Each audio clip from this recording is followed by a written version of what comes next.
C'est une nouvelle histoire, l'histoire de notre vie, l'histoire de notre culture, l'histoire de nos aïeux.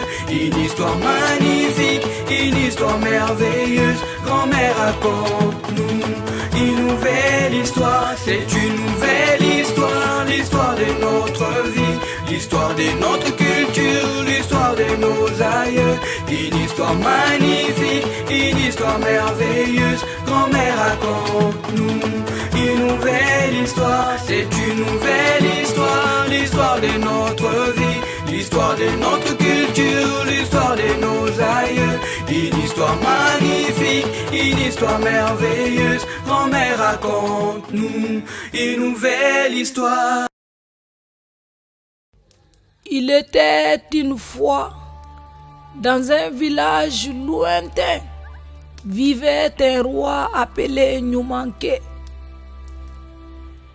Nyumanke était le roi d'un beau royaume, constitué de généreux habitants, vivant dans la paix et la tranquillité, sous la protection totale d'un serpent totem. Le roi Nyumanke n'avait eu qu'une seule fille, nommée Sajo. La princesse Sajo n'était pas tout à fait comme les autres enfants de son âge. Elle était très têtue et désobéissante.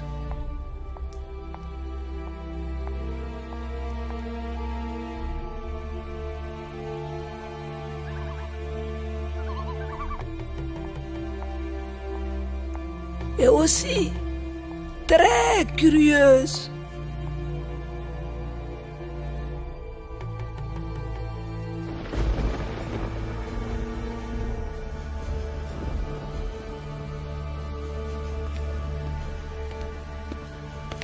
Sajo, je t'avais interdit de t'approcher du serpent sacré. Oh!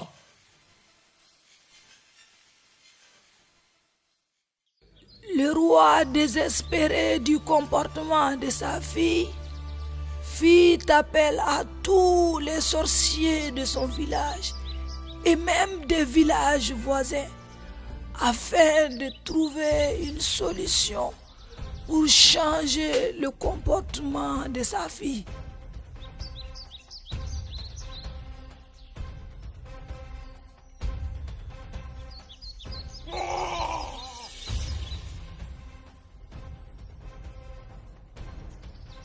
Mais hélas, les enfants, tout cela ne servit à rien, car aucun d'eux ne put changer le comportement de la princesse Sajo.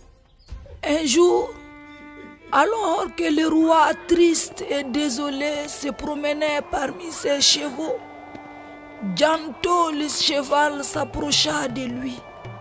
Mon roi, C'est toi, Janto le cheval?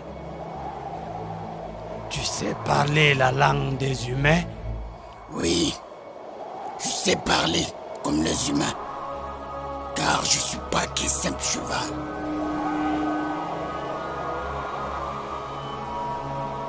Mais qu'y a-t-il donc, Janto? Pour que tu me parles, tu m'as fait peur. Mon bon roi, excusez-moi de vous avoir fait peur. Je sais que vous êtes désespéré à cause du comportement de votre fille. Mais comment, Janto? Je t'écoute. Aucun guérisseur ou féticheur ne saurait changer le comportement de votre fille. Ce changement réside en elle-même. Pour cela, demain, j'irai seul me promener avec elle dans la forêt des deux chemins et vous verrez la suite, mon roi. D'accord, Janto. Mais fais très attention. L'un des deux chemins est très dangereux. Je sais, c'est celui de gauche. Mais comme tu le sais, c'est bien celui-là qu'elle choisira. Même si je lui disais qu'il y avait danger, elle ne voudrait jamais passer par le moins dangereux. Tu as vraiment raison, Janto. Mais je t'en prie, fais très attention. Oui, mon bon roi, vous pouvez compter sur moi. Pendant que le roi était assis sur son trône, très inquiet, et qu'il avait interdit comme de coutume à Sadio de sortir, celle-ci fit comme à son habitude. Elle appela son cheval Janto, sortit par la fenêtre et sauta sur le dos de ce dernier pour une promenade innocente selon elle. Mais quelle est cette forêt, Janto? C'est la forêt des deux chemins. Et il faudra qu'on passe par l'un des deux, car nous ne pouvons plus retourner par le chemin dont nous sommes venus. Regarde, il a disparu. Alors, qu'est-ce qu'on fait maintenant, Janto? Nous allons passer par l'un des deux chemins. Un seul nous mènera au royaume. Donc, prenons celui de la gauche, Janto. Non, non, Sadio. Celui-ci est très dangereux. On dit qu'il y a des créatures dangereuses là-bas. Et que tous ceux qui sont partis par ce chemin ne sont plus retournés chez eux. Prenons plutôt celui de la droite. Non, prends celui de la gauche. Je veux voir ces créatures. Non, non, Sadio, c'est très dangereux. Non, rien ne m'étonne. Rien ne me fait peur. Prenons celui de la gauche. D'accord, comme tu veux, Sadio. Je t'aurais prévenu. après une très longue marche, la faim et la soif commençaient à gagner leur corps. Mais hélas, ils n'avaient plus de provisions à manger ni à boire. Sur le chemin qu'ils avaient emprunté, il n'y avait ni arbre portant des fruits, ni un cours d'eau. Tellement affamés et assoiffés, ils s'évanouirent. À leur réveil, les enfants, ils étaient surpris de se trouver à l'ombre d'un arbre et à l'entrée d'une grotte.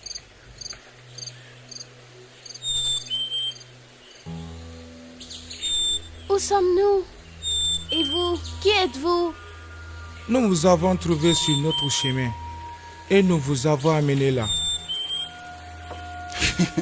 Nous savons qui vous êtes, princesse, et nous vous prions d'accepter notre hospitalité. Voici le meilleur cuit de notre garde-manger. Régalez-vous, car vous êtes tous affamés et affaiblis.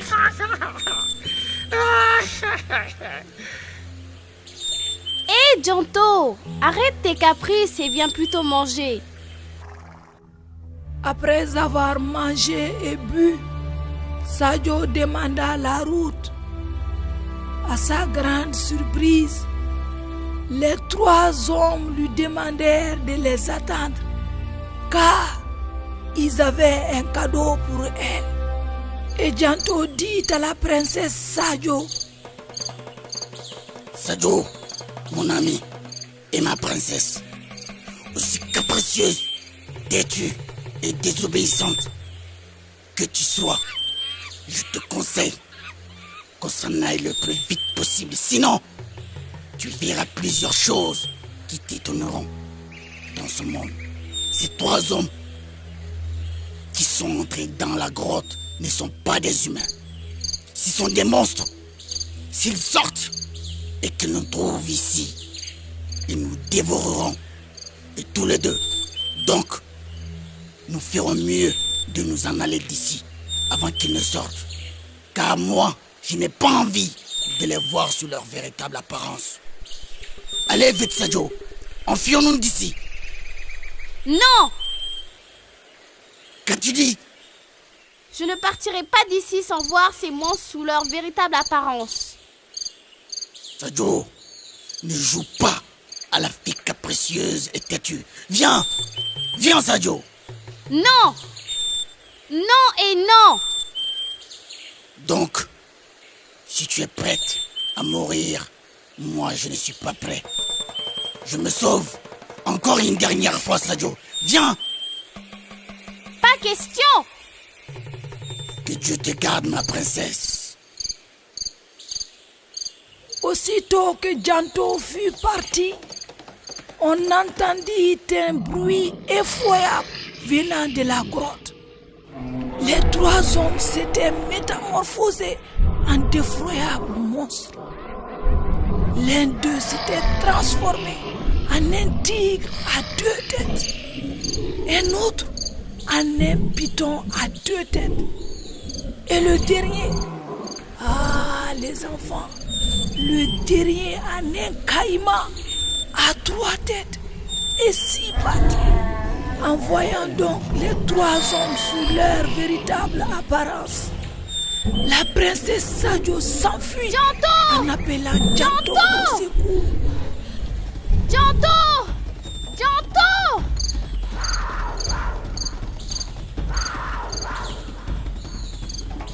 Janto! Janto! Janto! Mon ami, s'il te plaît, reviens me chercher. Je promets de ne plus être curieuse et têtue. Je t'en prie. Reviens, s'il te plaît.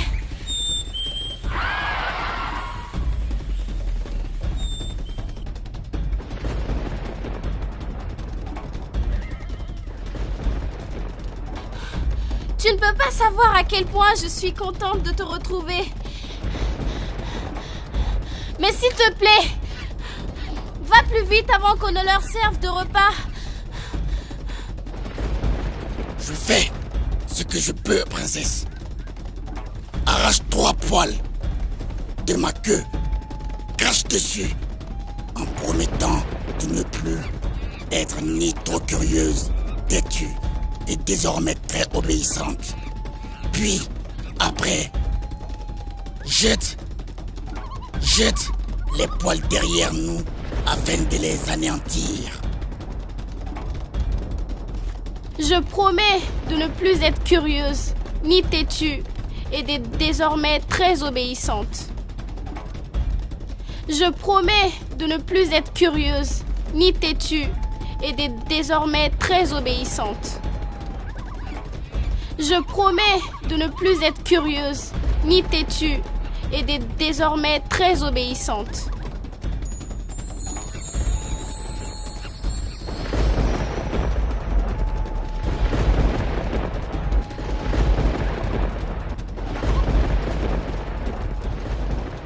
Les enfants, depuis ce jour, Sadio devint la plus obéissante des enfants de son âge, à la grande joie de son père. J'ai toujours fait des bêtises et désobéir à ma mère. Je promets qu'à partir d'aujourd'hui, je serai aussi sage que Sadio l'est devenu. Au lieu de me le promettre à moi, va le dire à ta maman. Cela lui fera plaisir. Maintenant, il se fait tard, les enfants. Allez-y vous coucher.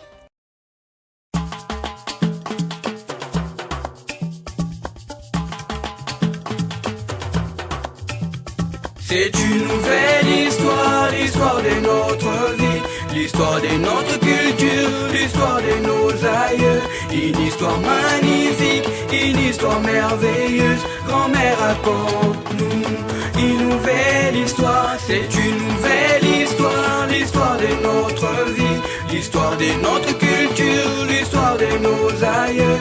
Une histoire magnifique, une histoire merveilleuse. Grand-mère, raconte-nous une nouvelle histoire. C'est une nouvelle histoire, l'histoire de notre vie, l'histoire de notre culture, l'histoire de nos aïeux.